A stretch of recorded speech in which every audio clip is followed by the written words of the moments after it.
Just the facts, ma'am. All righty, just the facts.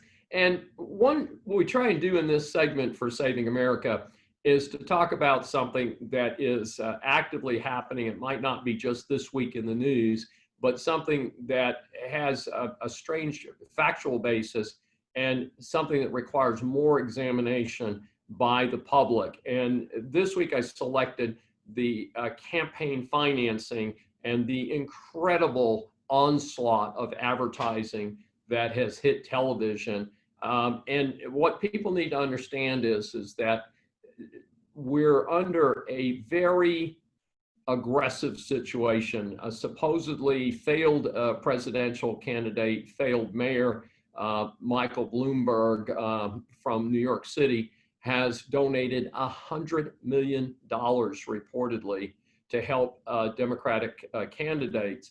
And this money is being used to run these extensive campaign commercials. And it's not random. They pick campaigns that they think they might be able to flip. They've focused heavily in Texas, Florida, North Carolina, other states that are key states. And instead of it being homegrown information, instead of it being things directly from the candidates, you get these puppet candidate deals where you see these well-financed commercials for people who are very marginal performers. And it makes them look like, oh my God, look at this tremendous TV campaign that a senatorial campaigner has raised against a very solid incumbent here in Texas. And it's very disturbing because it, again, using the rumors that we just talked about, continues to repeat these rumors. And it is a real onslaught on the American democracy, because it's basically people coming in from outside of your state, buying the media in your state and running commercials that have virtually zero basis in fact. Now, and I would say that it's quite fair to say that both sides are doing it, not just the liberals financed by Michael Bloomberg and George Soros and people like that, but certainly some of the Republican ads equally deserve to be set aside. And we've reached a point where the main media markets, the major newspapers, the major television stations, have completely lost credibility.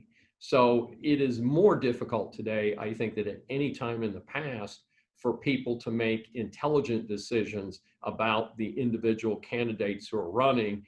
And I don't have a cure for the system other than I would ask people to actually look at what has been actually delivered by these individuals. And I think the actual delivery is going to give people the information. Like I said, if you go back and look at what these people have done, like for instance, someone comes out and says, well, I'm going to work across the aisle, and yet this person has been a very polar individual. And of course, the number one failure of the American bureaucracy is that it is so extremely polarized that it is virtually impossible for people to reach any agreement at all. We're talking to Dr. David Schein. This is the podcast, and he is the author of the book called The Decline of America, 100 Years of Leadership Failures. And in 2 weeks, we'll be casting our vote at the election. So be sure and vote.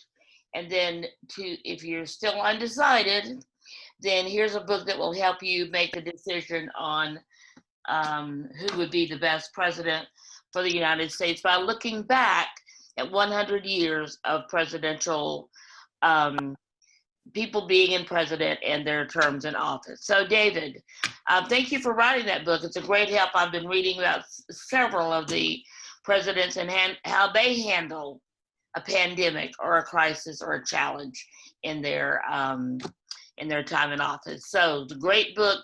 Get your copy on Amazon today. You can get the ebook and read it today. So it's all available. Thank you, Dr. Schein. I appreciate very much your steady encouragement and reinforcement of what's right and what's wrong in this country. And how to elect the right people. So thank you for that. Thank you for saving America, helping us to know how to save our great country. Thank you very much, and we'll see you next week. Yes, you will. Thank you so much, Sandy.